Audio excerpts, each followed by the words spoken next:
Good morning. This is episode 10 of my podcast, my craft podcast, Knitting Not Screaming. I'm Tanis. I live near the south coast of the UK in Hampshire with my partner and our lovely little cat Lulu.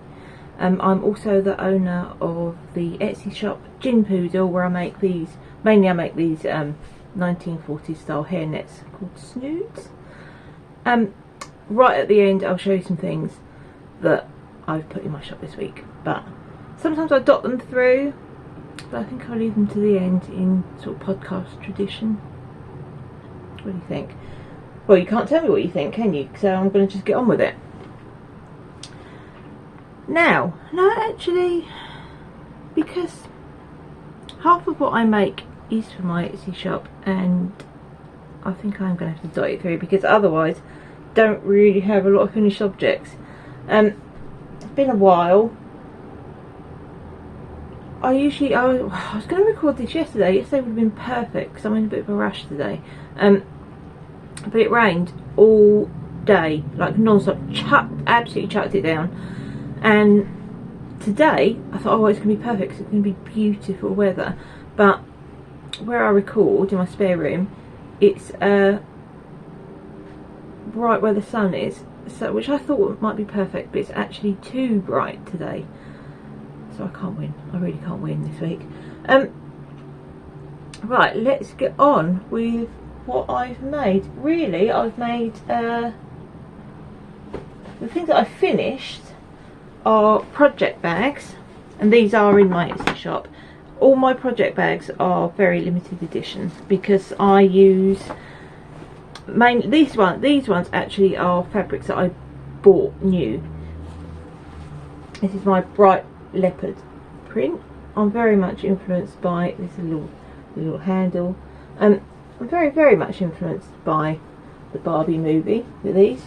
It's super bright. See, look, if I go there, sunlight bleaches out everything. Never mind. Oh, but I think that's a fine thing. Anyway, that's a small, that's like the sock one, but you can easily fit a 2 skein project in that. And there's the medium, which you can see they're quite generous. I make them quite big. They're all aligned. These have got like a really nice bright blue satin lining. They have 3 pockets. They have a big pocket for putting in a pattern or whatever you want. And these there are 2 more pockets, which are smaller. They're like half the size of that big one, and you can put in your notions. You can put circular needles in that big one, notion scissors, whatever, in that one. Also, I can tell you for a fact you can fit a bounty in there. And then the large one, that you can get 8 skeins in there, so that's a very easy sweater project bag, or even a Stephen West MCAL kind of project. Here, they're usually about 5 skeins, aren't they? So you'd easily get that in there. So that's that one, and those ones are all new fabrics, brand new, whereas usually I use upcycled. So that's a little bit of a departure for me. It's just I couldn't resist it because it was so sort of bright and 80s and fabulous. And then I have got some that are recycled fabrics. Now there is there's a shop near me which I'm sure I've mentioned before. It's the Rowan's Hospice charity shop, and they have a craft version of their shop. They have their normal charity shops, and they have ones which just sell craft supplies. I know there's one in the New Forest in, I think it's Lymington. Is it Lymington? I'm not going to say, I don't know. It's in the New Forest somewhere. Despite having lived in Hampshire for many a year now, I'm not really sure of place names. I don't really care about place names. I've always had this thing that I don't bother, because I walk everywhere. I kind of navigate by where things are, not so much street names. I think if I was more of a driver, I'd go for street names. Anyway, look at that. Oh, I love this. Like my the Mr. Gin Poodle loves this one. It's like a really geometric 70s design, and this fabric is quite thick. It's almost like an upholstery fabric. It's more like a canvasy stuff. But that was from the craft charity shop, and I think that's probably 70s fabric. The contrast, and I was trying to do a drawstring that's a similar colour, like on those ones. They've got the turquoise because there are turquoisey bits in there. I'll just chuck them all on the floor. Never mind, never mind. Does that matter if you're on the floor? Probably not. It's a clean floor. I do hoover. But yeah, I love these. So again, small, medium, and a large, and they're all lined in this sort of chocolate brown kind of satiny lining. Now I say satin, it is satiny in that it's shiny, but it's the linings are remnants from the curtain shop near me. So I think that's curtain lining, and it's quite sturdy stuff, even though it's satiny, which looks like it would fall apart if you look at it wrong. It's like we scratch at your nail, nothing happens, which is good, which is a good thing. So yeah, and I know I don't have any more of this. Well, I've got a tiny little bit of this webbing in that colour, so I can't make any more exactly the same as these. So that's it for project bags. I finished that embroidery. Do you remember? I was doing this sort of vintage style embroidery. I do have notes. I've got like a little notebook thing. But the clonking you can hear is I'm using my sock ruler to get the page open. Now this little embroidery, I think I showed you before. That's my own design. I quite like her having a bit of a grumpy face, which may not be that commercial, but this is the way I usually do my hair. They are called cat ears. I've literally just washed my hair this morning, and if you're not into vintage stuff, you may not know, but very freshly washed, squeaky clean hair is absolutely rubbish for doing vintage style. So there's no way I could have got my hair up into cat ears this morning, or even a quiff. I haven't even back combed my fringe, which is not very like me.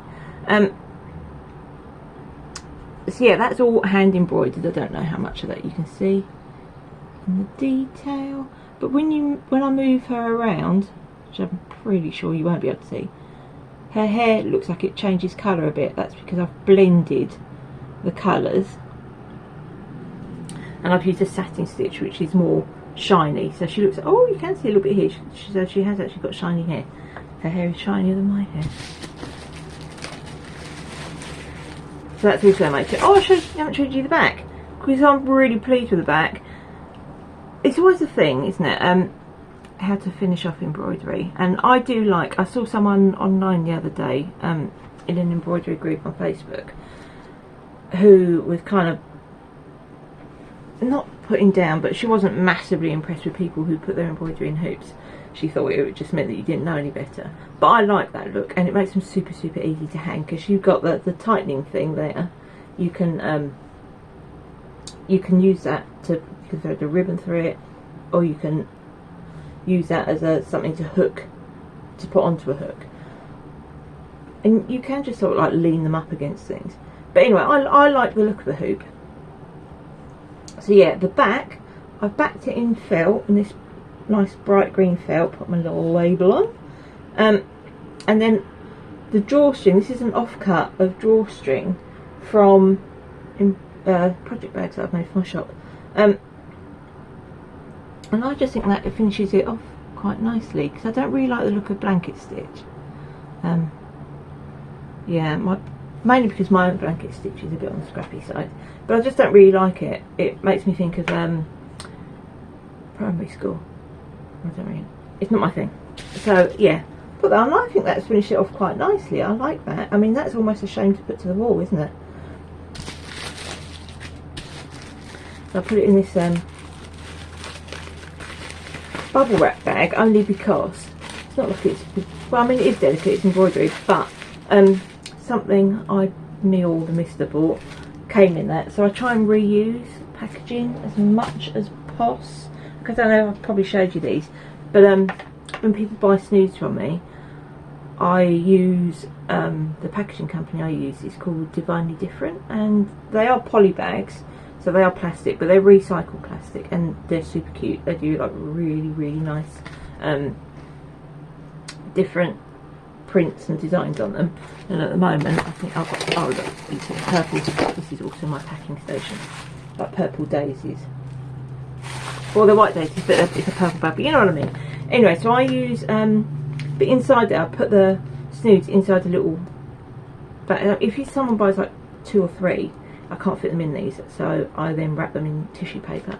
But generally people buy 1 at a time, and then I slip them into these like paper bags that they're literally, it's a page from a magazine, and I machine around 2 sides. I fold it in half and then machine there, and then you've got like a little pocket.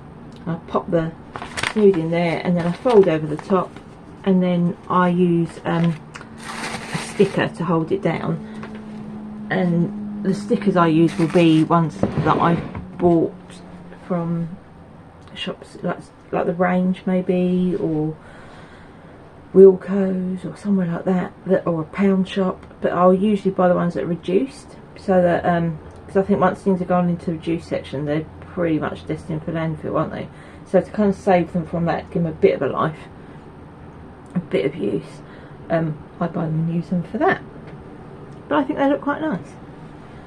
I've got an embroidery that I'm halfway through that I'm going to show you in a bit. But I'm going to show you, oh my god, you know, do you remember when I said that I was definitely not buying a loom, and then obviously I bought a loom? I've finished my first project, my first attempt. Now, I know that this is dreadful, so be kind, please be kind, because I bet there's a ton of you out there who are weavers and do amazing things. I'm really pleased with it, even though I know it's bad. I love it because it's my, you know, it's my firstborn from the loom. So here it is. It's like it's a scarf that's a bit on the short side. So I've done, see that there's things that you only spot afterwards, like I've got a dingly dangly there. Hang on, let's have that Alf.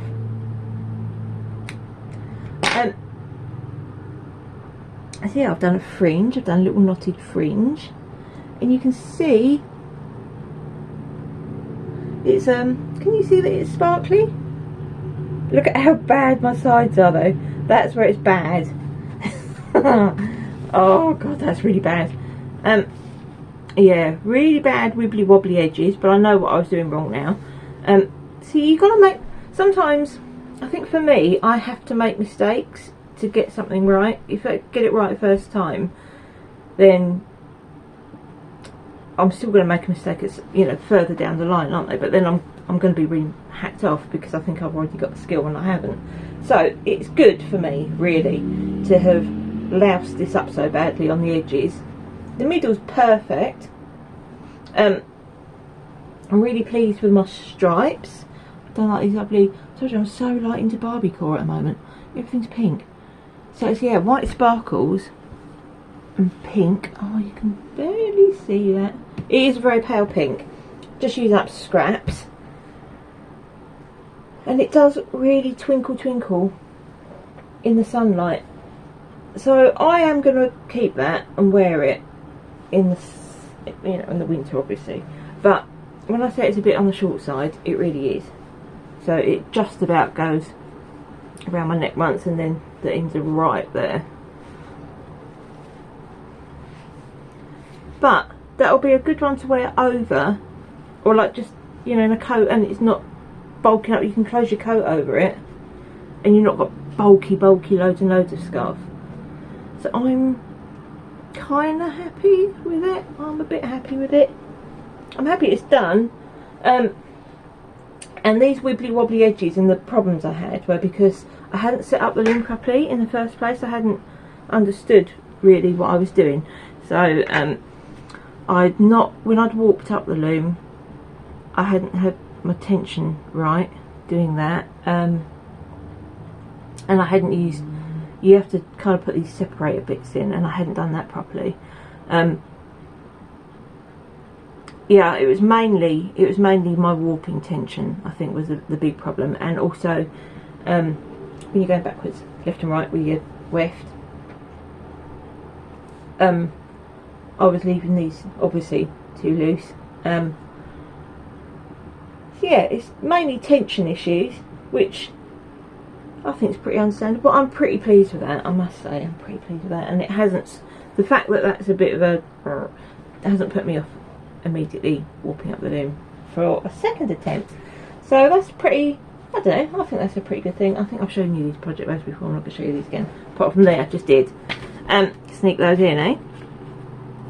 Now, we are on to whips. I've got a few, not tons, I've got a few. I have got a few. Well, this one, I'll show you my temperature scarf, which is kind of, it's a year, obviously it's a year-long project, and I do the lowest temperature of the day and the highest temperature of the day. So July obviously is done because we're at August now. I think it's the, was it the 6th today? Yeah, it is the 6th. I know it's the 6th because I have stir-fry stuff in the fridge, and its use by date is today. So that was July. So the pink, oh, I love the sun coming out. The pink is really, is a really hot days, and the blue's pretty warm too. But obviously July was a lot cooler than June, which was Scorchio, which was too hot for me. July more bearable, and where these progress keepers are, that's the start of the month. I saw someone's done, is it the Crazy Sock Lady? She's done a row of eyelets, I think, for the start of her month, and that's such a good idea. I wish I thought of that. I didn't. A bit of lippy stuff, lippy stuff.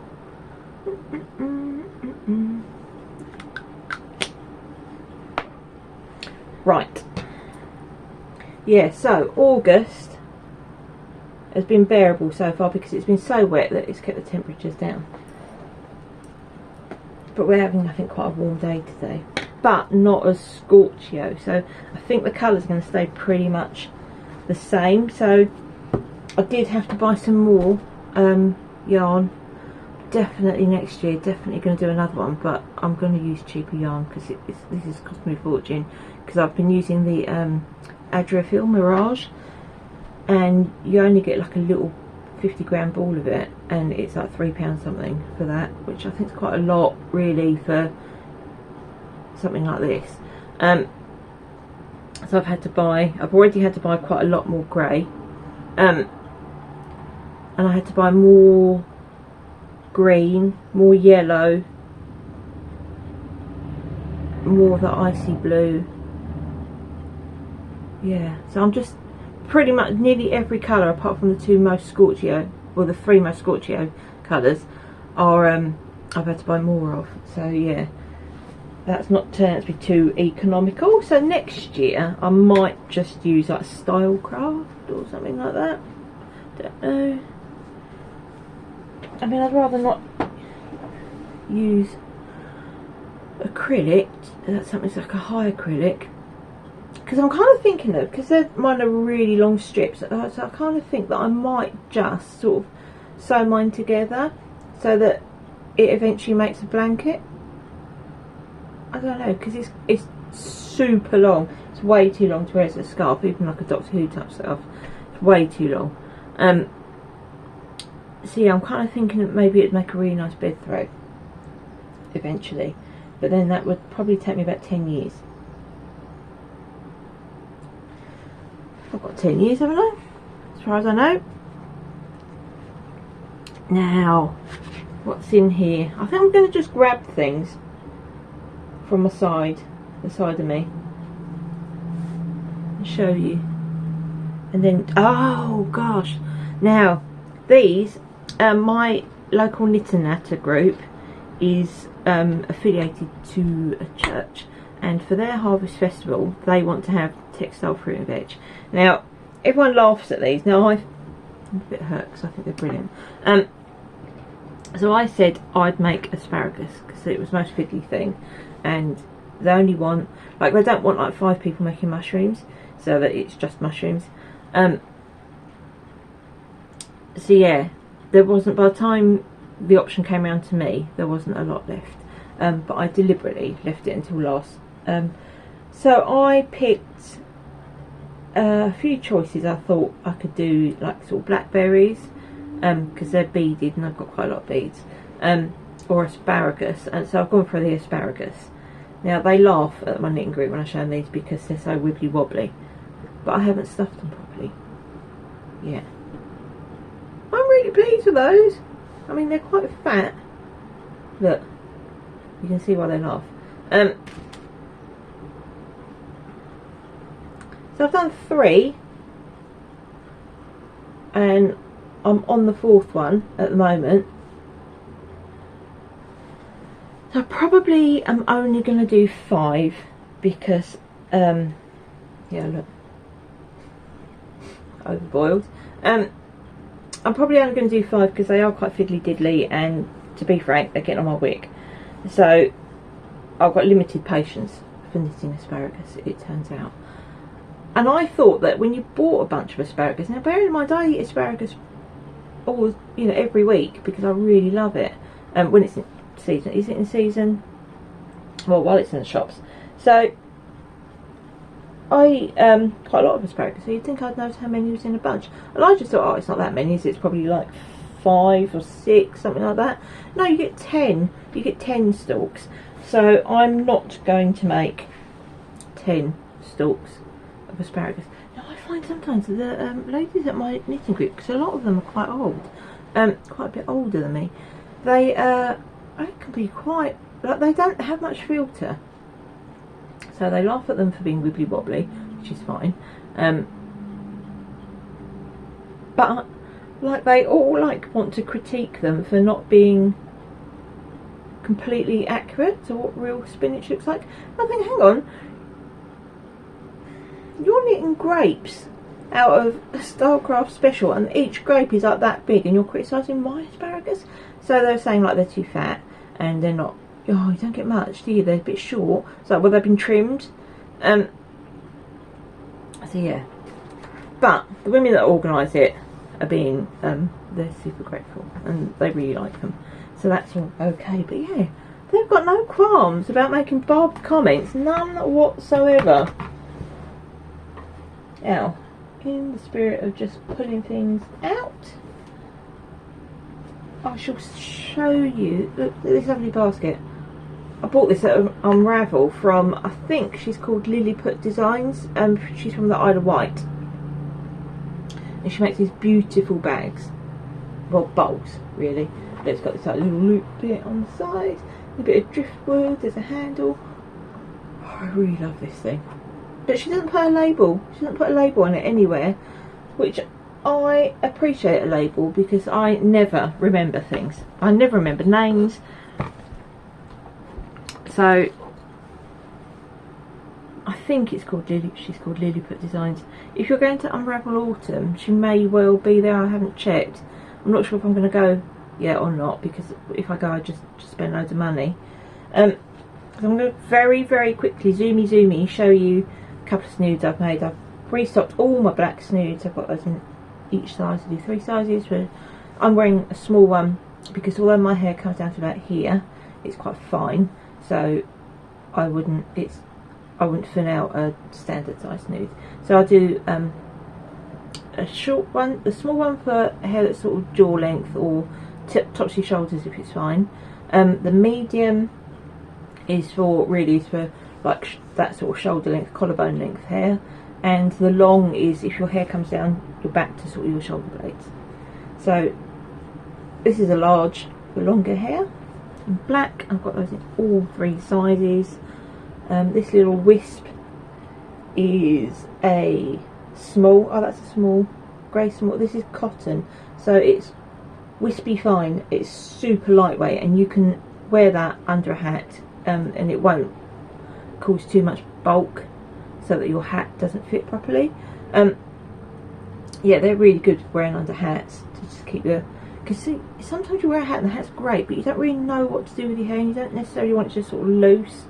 Maybe it doesn't work, and if it's your hat's quite a statement piece, you don't want your hair to be sort of fighting with it. Anyway, and also some of my customers like a more authentic fibre, so cottons obviously. I make them my snoods out of acrylic because they're just very easy. It keeps the cost down, and they're very easy to look after. And I can't guarantee that my customers know how to, even though they're into vintage, they don't necessarily know how to look after real wool properly, which is a bit of a shame. So you can easily ruin them. I did this plaster pink. I call this plaster pink because two reasons. It makes me think of fresh plaster on your walls. You know, it goes that this sort of pink until it dries.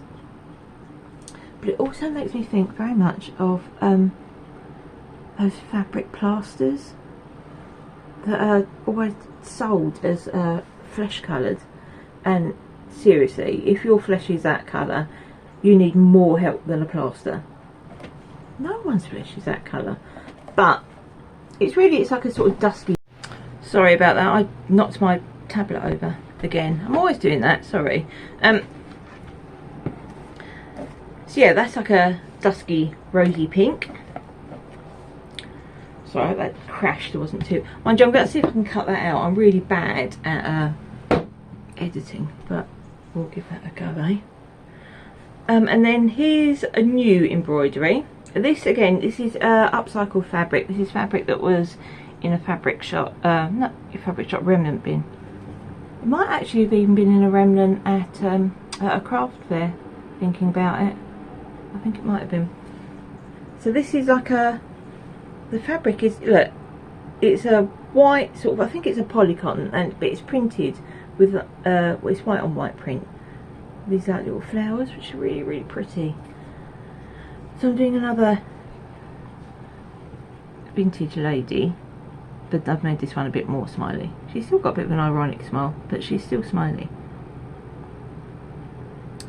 Anyway, I've given her victory rolls because the cat ears thing is quite a niche sort of rockabilly look, and most people who are into vintage are au fait with victory rolls. Gosh, the sunlight is so good that it's ruining everything. Anyway, I like her a lot. She's wearing snoods obviously, so I'm really pleased with that. Now, what else have I got to show you? I don't know about you, but my mouth gets very dry when I talk too much. I work from home, so I don't actually talk this much, ever. The missus at work says it's a Sunday, but he's at work half a day, so he should be back about midday. What time is it? Oh, it's 9:45. I've got to go out at 30:30, so I need to get a move on. We're going to have, because it's the first day where it's not rained for ages, so we're going to have a picnic in the back garden. Yeah, I don't really talk to people. I work from home, I don't even really talk to people on the phone. I go to my knit and natter group once a week, and that is pretty much it, apart from Cat and the mister. So this is a lot of talking for me, a lot. Quite good, quite like it. What else have I got? Oh, I'm doing a test knit. Do you know what? I've always wanted to do a test knit. I mean, it's a weird ambition, but I just wanted to see what it was like. And then I was watching the Ruth Loves to Knit podcast, which I really like. And she mentioned it. I'm saying a lot, aren't I? Sorry. Yeah, she mentioned that this designer, Helen Kennedy, had a call out for doing a test knit of this shawl, and she was saying like how she would like to do it, but she's too busy at the moment. And this one is teasable because this shawl already exists in a DK version. So she's reworked it as a sock yarn, sock weight yarn. You know, like Americans call 4-ply or sock yarn fingering. I can't call it that. It's filth. If you're British, you'll know what I mean. So I am using this Triskelion yarn. It's Brown 4-ply, which is 50% silk, 50% extra fine Falklands Merino, and it's smashing. It feels so soft, and it's not like it's very loosely applied, which gives it a lovely squishy squish. And I'm using this brown, which is called Bayul, B-E-Y-U-L, which is Baby Yak Silk and Ethical SW Merino. Oh, Superwash. I was going to say, what place is this SW Merino? Superwash, probably. Anyway, and this colourway is called Sea Salt. I don't know why it's sea salt. It's brown with bits of blue in it. Maybe the blue's for the sea. But who has brown salt? Anyway, it's dyed with avocado, and it's by Kettle Yarn. So the other one was Triskelion, did I say? I've said now.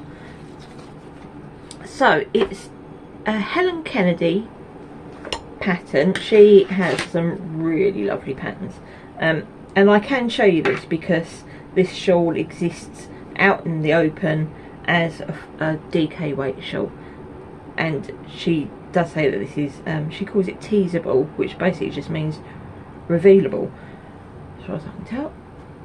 Oh, it's so nice. Most people have gone for like really high contrast. I've gone for a lower contrast. Just felt like it. I did think at first it wasn't going to be high enough contrast, so I frogged it and then I cast it on again in sparkly lime green and black, which was very high contrast, and it was too high contrast for me. And I found as I was knitting it, I really missed this one, so I frogged that one, went back to this one. So I'm a bit slow on the test knit. But look, it's got this lovely sort of like chain design going across it. Oh, so nice. Anyway, the magic thing with this is I have finished my last repeat, and it's so easy. These are done with slip stitches, so honestly your skill level can be pretty much beginner with this. So now I've done my last repeat, and then there's a transition bit in the middle here, and then it switcheroos. So what's my main colour here, my brown, then becomes my colour of my little chainy things, and the green becomes the main colour. So it goes on for quite a bit further. Let me see how many of those I do.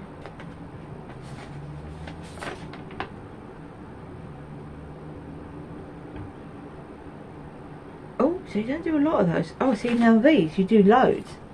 You do like, I'm not going to say how many because it's a paid for pattern.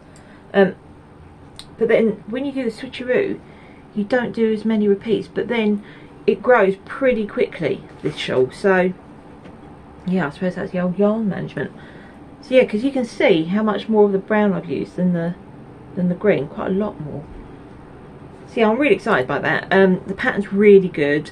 There's the only things that have really come up in the test knit were changes to things like abbreviations, where there were some, and that was literally, there were some extra abbreviations that weren't needed in there, but everything's super clear, and I think that's probably helped a lot by the DK version already having been published, so that's already been through testing and stuff. So this is just a change of weight and needle size.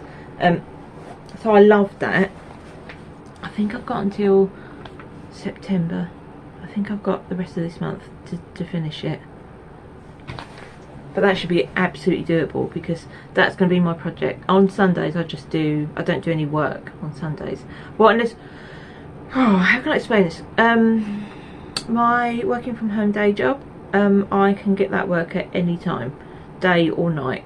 And it's up to me when it comes to it at night. It's up to me whether I pick it up or not. I can't leave it until the morning, but then I tend to, if I leave it until the morning, I'll start work on it no later than 7:30 in the morning. But yeah, but I can't tell how much work I'm going to get or when it's going to come. It's usually in the morning. I'm usually pretty much done and dusted by about lunchtime. That leaves me time to work on my Etsy shop stuff. Now occasionally I'll get some work on a Saturday or Sunday. I didn't get anything yesterday. I might get something today, I don't know, because it's been pretty rainy, so my boss might have been more indoors, so he might send something through. So if he doesn't send me any work through today, and once I've been out and bought stuff for our back garden picnic, had the picnic, a bit of a natter with the mister, then I'm just doing whatever. Then I can just do whatever fun knitting and crafting I feel like doing. The rest of the week I'm pretty structured. Like I like to have like I have set days for doing things. This might make me sound, I like a list, and I like things to be organised. So Mondays I make snoods. Tuesdays I do charity knitting and crafting, so that's, at the moment it's the asparagus, and this is all dependent on how much day job work I get, how much I get to do. So, and I tend to work on that stuff until like 5:30 in the evening, and then I go on to just normal life. Wednesdays I make project bags. Thursdays I do vintage knits. Fridays is embroidery. Saturday's weaving, and then Sunday is anything goes. I just do what I feel like doing. Now what have I got in here? Oh, this. Now this is the loneliest knit along in the world. I joined in the Seeded, which is a shop in South, lovely shop with lovely people in it, in Southsea. They have a summer knit along, and there's 2 garments and 2 shawls and knit and crochet of each, and the idea is that you go along to the shop on a Tuesday night and you work on your projects together. Well, none of those Tuesdays work for me, so I haven't been able to go to any of those, but you can do it from home and share your project online, except I seem to be the only customer who is sharing their stuff online, so I feel like this is like the loneliest knit along in the world. And there's not a lot, to be honest, there's not a lot of engagement from the shop with it. It's a bit disappointing. I think if you've only got one person participating online, they do reply generally a few days after I've posted something. They will put a comment on to say it looks nice, whatever, which is I don't know what more I expect of them really, but I am a little bit disappointed that because I like to see what everyone else is doing, and because no one else is posting it online, I just feel like I'm kind of missing out a bit. Since I dropped this, my angles have gone all funny, haven't they? Well, do you know what, I know my background's super boring, but in 2 weeks I'm going to, we're redecorating, because downstairs is the same colour it was when we bought the place about 3 years ago, which is really shocking, isn't it? Which is this horrible Angel Delight colour, horrible sort of peachy blancmange colour, awful. So we're magnolia, well it's not magnolia, we're doing it, can't remember what the name of the colour is, but it's one of those sort of like Egyptian cotton white. It's white, but like slightly dirty white, and it's quite dark downstairs because we've got trees all around the house, so it never gets like super bright down there. But once we've painted it a brighter colour, it should make it lighter down there, and then I'll be able to record my podcast downstairs, and I'll be able to have, because I've got lots of bookcases and stuff down there, so I'll be able to put more things up around for you to look at apart from just my bloody face. So anyway, I've gone off on a tangent. Here is my Have It Both Ways. Did I tell you my last one's called Always Be Brave? Or Did I put it across the pond? It's not. It's called Always Be Brave. Anyway, this is the Have It Both Ways knit shawl, and the pattern's a freebie from Caron. It's made using Caron Ripple Cakes, and it's a cotton, and I'm not I find cotton a bit icky to work with, but I've got to the point where I've cast off, because you're knitting across that way for most of it until you get to like that. I think that's got to be, it says about 24 inches, and I think it says about in the pattern because by the time you get to like 22 inches you've lost the wheel to go on. So but I powered on to maybe 23.5, and then you cast off all of this side. You can do this, like I chose to have a solid on one side and a, you know, mixy one on the other side, but you can do it with two different colourways of mixed colours. I quite like it like that because the shop that's hosting it is at Southsea, which is coastal.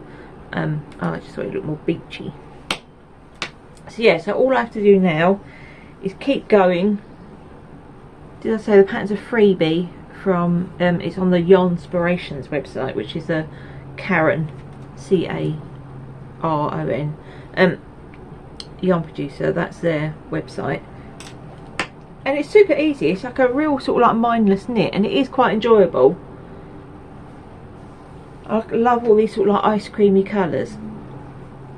It's really nice. It's actually really nice, and I don't know how much of the summer you could wear that in, even though it's cotton, because it is quite a weighty little fella. It is a weighty little fella. So now I've got this many stitches, and you decrease 2 stitches once every 5 rows. So I still think I've got quite a lot of knitting to do on it, but the end is in sight, and I have enjoyed making it. I don't know how much is I'm going to have left, and I don't know what I'm going to do with that because I feel like I'm going to have quite a bit of that left, because I've got quite a lot of the yellow. Look, tons of it. I don't know what I'm going to do with that when it's done. I mean, I could just donate the yarn to my Knit and Natter group, because they do a lot of like charity knitting and stuff, but where it's wibbly wobbly, I don't know if they would like it. Some of them are quite sort of traditional knitters. We shall see. We shall see. So, oh, I didn't put my pattern in. Yeah, look, there's a little sort of infographic-y thing of how you knit it. And because I printed it in black and white, and you can't really see it because it is going to be huge though. It's a really simple pattern. So yeah, Yarnspirations is where you get it from. And I would recommend it actually, and I think you could make that in like any yarn weight, as long as you adjust your needle size and what have you to get the sort of fabric you want. I don't know, I don't swatch. Very rarely swatch for not for shawls. I don't really swatch for shawls, because I mean really who cares? As long as the fabric comes out looking nice, that's all you want, isn't it? That's what I think. I mean, if it was like I have counted my gauge for that test knit, because she does want you to share if you hit gauge or not, or what your gauge is. So I have counted my gauge for that, and it's fine. But I counted out from the Life's shawl. I didn't do a test piece. I didn't do a swatch for it. I can't be bothered. Not into it. So, right, I've done me Always Be Brave. Oh, I haven't shown you my jumper. You know my things are all out of order. I'm gonna have to just show you because of the way I've piled things up. And just kind of everything. If I move the wrong thing, it's all gonna come crashing down. Not that there's a lot left. You're fine. there's an escape coming. I'm making these socks for the mister. Now I only make these socks, I only work on these when I'm on my Zoom book group. So my local Hampshire libraries have a book group online called the Digital Readers Club. And, oh, I'm gonna have some more water, sorry. I've not been for a couple of months because they keep choosing books that I don't like. I'm quite up for reading books that I would never have chosen myself, and I think that's the point of joining a book club, isn't it? Kinda. Anyway, they've been going a lot for sort of grisly, gruesome serial killer type books, and I'm really not interested. So I haven't joined in for a couple of months. I've done very little on these socks.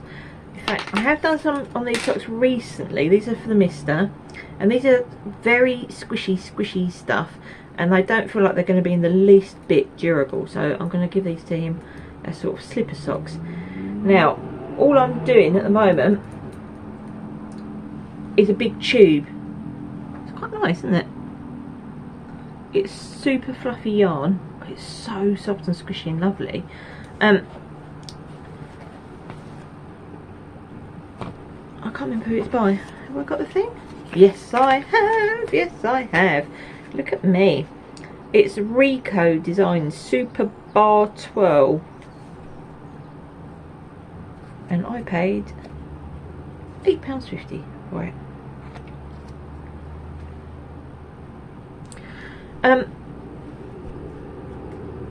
It says it's superwash, 75% wool, 25% polyamide.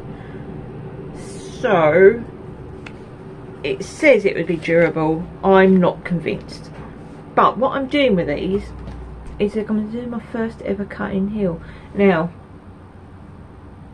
I know I'm bad. I'm going to make these and do my first ever cut-in heel, and I'm doing them on socks that are a gift, because I won't be disappointed then if I ruin them. And you get tons of this wool. So like I'm making like a really long sock snake. So I'm going to do, when this is like, this isn't far off being long enough for him, because I think he likes like a 6-inch leg on it, and then I'll put the heel in wherever, and then the foot is about 6 inches as well, and then I'm going to put the toe and the heel in using a contrast colour. So this is a stronger one. This is I think this is an opal or a Regia, and I think that was called something like newsprint. Anyway, that's what I'm using for that. And I am reading this month's book club book, and it's called the Digital Readers Club, because when I say reading, you either read the ebook or you listen to the audiobook, and I listen to the audiobook because I feel like I have enough time on screens without adding books to that. So yeah, so I like that for if I have to walk into town or what have you, I have a book going on in the background. The book we're reading is The Bunker. Let me see if I can get it up. Up. It's not really my cup of tea, to be honest. The Man in the Bunker by Rory Clements. Good luck to him. Yeah, not really my thing. It's like it's a bit sort of like secret agent action kind of book, but he reads it all in very serious, I'm on a mission voice, and which is driving me up the bloody wall. So I'm not massively enjoying it. There are some like gory bits where people get murdered and stuff, and it's quite graphic about it, and I don't find that very fun. So yeah, I probably wouldn't read anymore by this particular author, but it means that I will be going to the Digital Readers Club Zoom night, which will be later this month, and I knit those socks while I'm on that thing. So yeah, I can't say I'm enjoying that. It's basically, the book is about what if Hitler didn't actually kill himself and that the suicide was faked, and these people are looking for where he's hidden out. Not my thing, not my thing. But I have read some better books this month, which I've very much enjoyed. Now,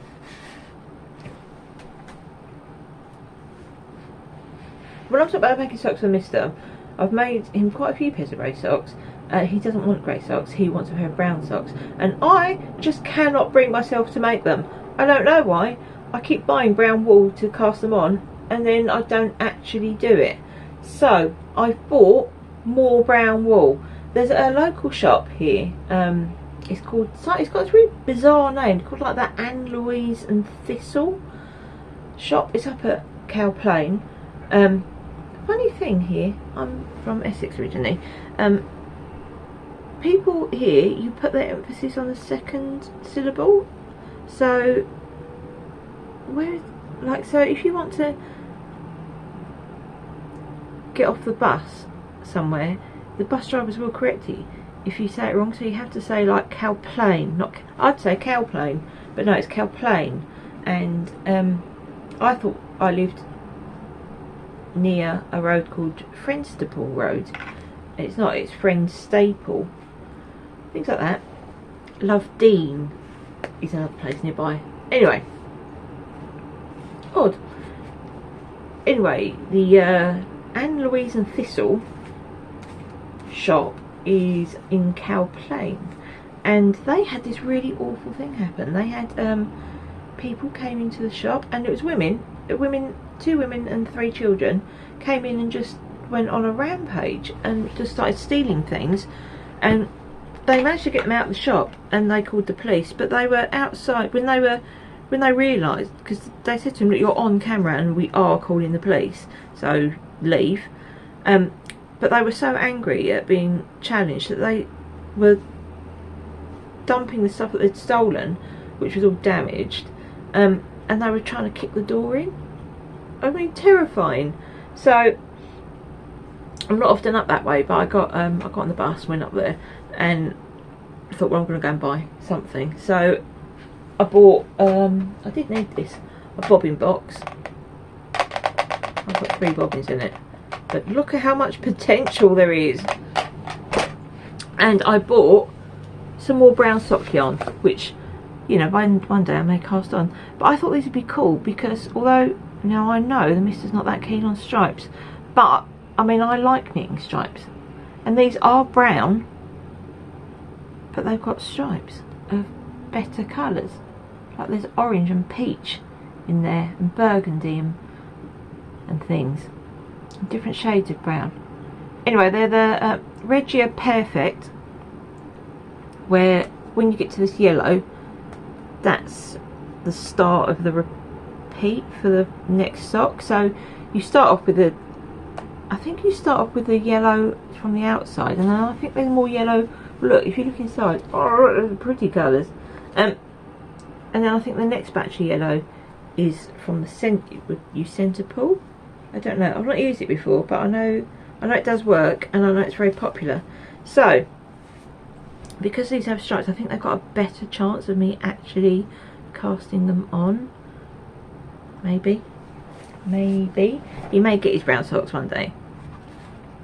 It's bad, isn't it? He asked me the other day if I'd make him a jumper, and I said no, because I made him a jumper. I made him like a really nice jumper from went to Pennybridge Alpaca Farm, which is sort of Basingstoke kind of way, and they have the fleece from their alpacas spun into yarn, and they don't dye it, so it's natural colours, and it was absolutely lovely. And I made him this jumper, and I know alpaca grows, so this could end up being a jumper dress, but it would only happen if he wore it, wouldn't it? And he doesn't wear it, and he doesn't wear it because it's too special, and I just don't believe that. He says it's because it's too special because we met the alpaca who gave their fleece for it. He's convinced it's the one alpaca that he walked, so he doesn't understand how much fleece is needed to make 100 pounds of yarn. Anyway, yeah, he doesn't wear it, so I said I'm not making you another jumper unless you wear the one that I've already made you, which I think is bloody fair enough. Now I'm going to show you my second attempt at weaving. Now I bought the Ashford SampleIt loom. I've got a 16-inch one.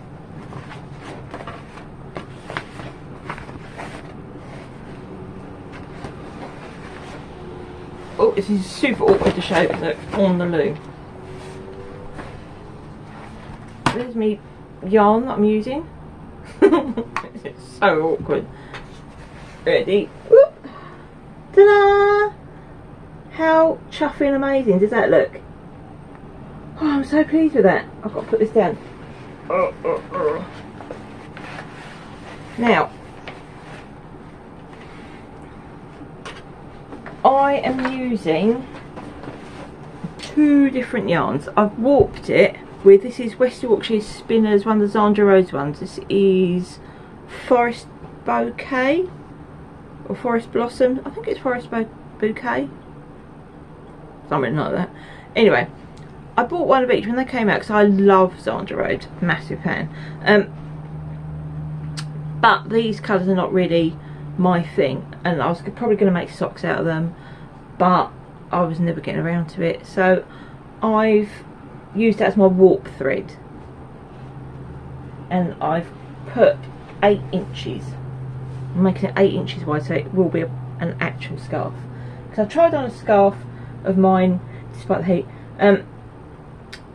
that felt comfortable, and then I measured that to see how wide I wanted it. Now my edges on this are miles better, and I'm using this as my warp, but it's also my weft, so I'm doing it in stripes of this and this. So when you weave with this one, this is a Triskelion yarn. Now, do you remember I made a Sophie scarf for the woman at work who was retiring? I'm taking over her job, so I made her a Sophie scarf with this, and it was really nice, but it leaves you, I had a ton of yarn left over, so I'm using that as my alternate weft. Now I'm not sure that I'll have enough to finish the whole scarf with these 2, so I don't know what I'll do at that point. I may have to just buy more yarn and have it more stripy than I intended, but I don't really mind, and I think the whole reason I bought this loom was to use up yarn that I'm otherwise never going to use up, and scraps and things. So all the scarves that I make, I'm only interested in doing plain weaving. I'm only interested in making scarves. It's just like this lovely repetitive, oh, it's so relaxing. You just kind of lift the thing, push it across, tamp it down, lift, drop the thing, push it across, tamp it down, off you go, and hours just fly by, and you can watch like YouTube stuff while you're doing it, and even the whole like warping up takes bloody ages. It does, but it's really enjoyable, and it's especially enjoyable when you do it properly. Yeah, I love it. I absolutely love it. It does take up quite a lot of space when you're doing it, so probably won't be doing much of it now that the mist is off for the next. Well, I might do, because I could come up here and do it, couldn't I? Yeah, because I was doing it downstairs in front of the telly, but yesterday, and it piddled down all day, so it was a perfect day for it to just be like stuck in your living room weaving. I love it, and I'm in an ahhing about whether I'm going to go to Unravel Autumn this year, because I just spend a lot of money and buy things that I don't need. But I would like to. I bought my loom from the threshing barn who were there in February. So if she's going again, I might buy, because I could quite fancy buying some more of these sticky things. What are they called? Warping sticks. Who cares? Whatever they are, I could do with some more of them, so I can do more stripes and things. So yeah, that's been brilliant. That was my birthday present actually. I bought it and then Mr. gave me the money for it. Right, last few bits now. Last few bits. This is my vintage sports jersey that I'm making, and I finished the front and the back. It's all bloody moss stitch and cables all over it. I love vintage patterns because the construction is so different. These, the front and the back, you make exactly the same. But exactly the same. It's so odd. So, and see how narrow the neck is. So you have like a shoulder opening with buttons. So I've just got the sleeves to do, and whatever, and the sewing up, and obviously, and whatever it is you do at the shoulder to make that bit work. So let me just show you a picture of it. It's from this book, Practical Knitting Illustrated. It's really lovely. Mine has got a little dedication on it from someone. Mine's from 1946, which just, it's 80 years old. I think that's just amazing. So here is cables from the Shetlands, sports jersey. So nice. Can't wait to have that done. Anyway, as is often the case with vintage patterns, it's one size, and they just expect you to be able to size it up, or down, or to just bloody fit it. So this is for a 35-inch bust, which I am not in possession of. So I'm making that for the fun of it, and when it's done, that will go in my Etsy shop. So that's my Thursday project. On Thursdays I make that, and because the sleeves are only like little, little sleeves. And why is this called a sports jersey? What sport would you be doing in that? Curling, maybe? Don't know. Not warm enough for skiing, too hot for tennis. I think it can only be maybe curling. Anyway, yeah, that's my Thursday project. I'm really pleased with that. Now, that is it for knit. I'm done. Done. That's all my crafting done. I have finished a couple of books. The only things I've bought were those stock yarn I've already shown you. I've read, now I've only just got like what I've been reading and watching, what I'm doing. So, yeah, there's that book I'm not keen on. I read Apples Never Fall by Liane Moriarty. I read that as an audio book, and that was really good. Let me have a look, see if I can still show that to you. Yeah, that one. It's so good. It's about a tennis family. I'm not into tennis at all, but it's all like the mum goes missing, and then everyone thinks that the dad's killed her. I'm not going to give it any more of that away, but that was really good.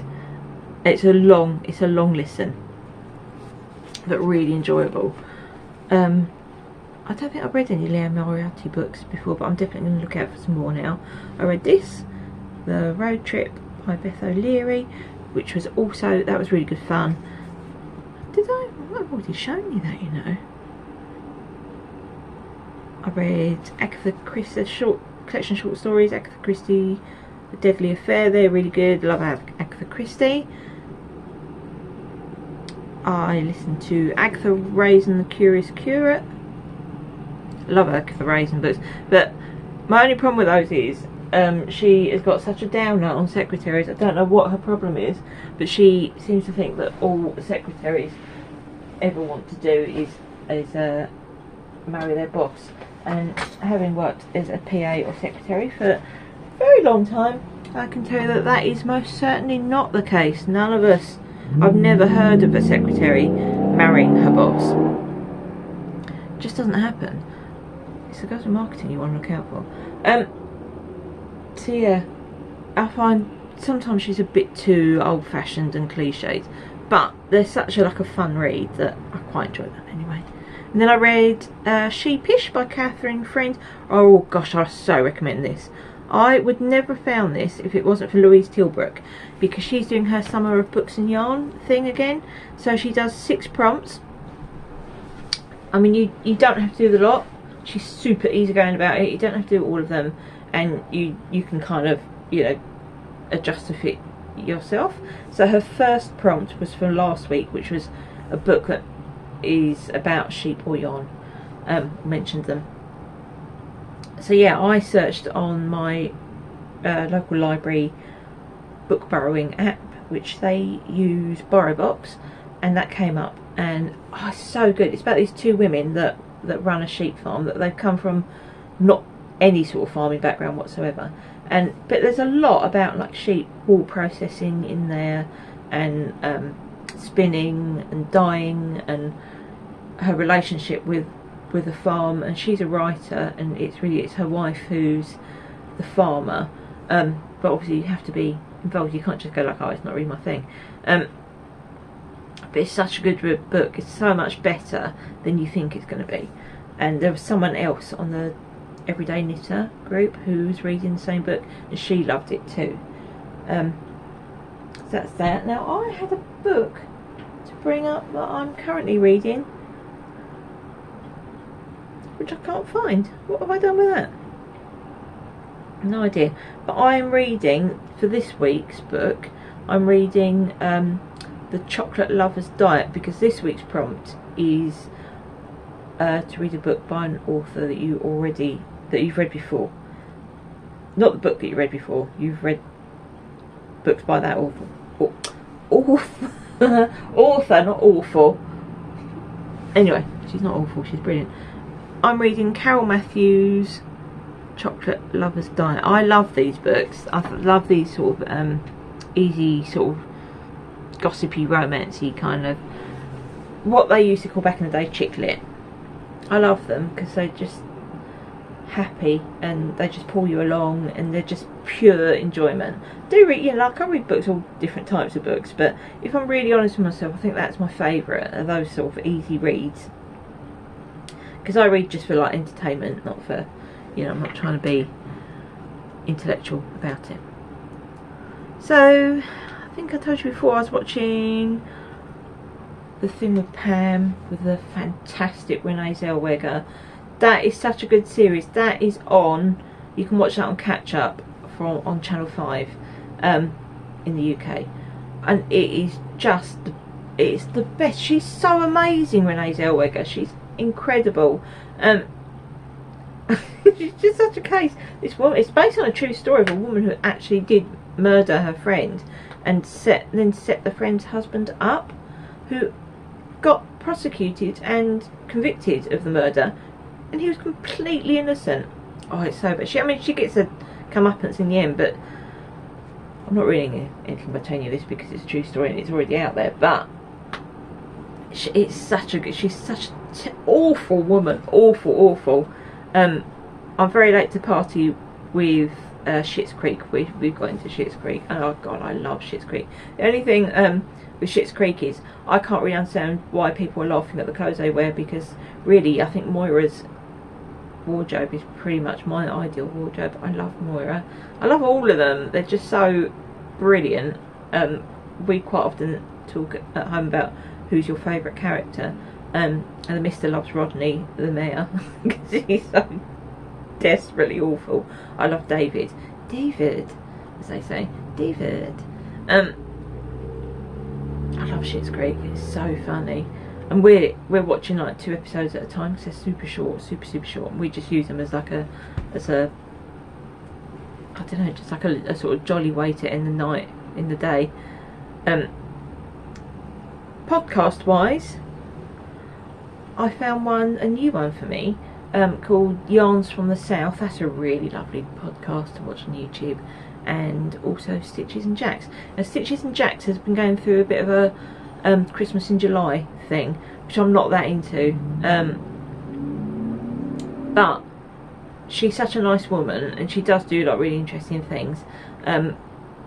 but obviously Christmas in July is finished now, so she'll go back to normal. So if you're not really that into Christmas projects, you could skip that. I think there's only like 2 or 3 of them, but yeah, I really enjoy her. They're 2 of my absolute favourites at the moment, and I think, apart from, yeah, done my Etsy shop. Oh, we had a bit of a fail. We were supposed to go and see Mission Impossible at the cinema, not my choice. But then I got like an absolute shed load of work through from work. Well, where else would work come from? Which meant I did like 10 hours solid that day. So, well, I had to cancel the tickets. But bloody few cinemas, their website is terrible. I was trying to cancel my tickets, and it wouldn't let me log in because I'd previously logged in through Facebook, so I had to use their Facebook link to log in, but then their Facebook link to log in was broken, and you can't get through to anyone on customer service, you can't speak to anyone, and the chat thing wasn't working either. So I just lost 16 quid on that. Thank you so much for you. But yeah, we are going to try and see that, because that's the Mister's choice for films to see. I'm desperate to go and see the Barbie film, but I need to wait until the kids go back to school, I think, because I'm not massively child friendly. So yeah, I can't really deal with a lot of people mucking about when I'm watching a film. I want to watch a film. I don't really want to hear about anyone else's opinions. Anyway, about the film, I really should have found a lighter note to end that on, shouldn't I? Yeah, I'm desperate to see the Barbie film. I can't wait for that. And I think I'm going to try and record these a bit more often, because I've gone to, wow, 45 minutes. I've got to go, because once I splice this to the bit before I knock the thing over, that's going to make this over an hour. Too much for anyone.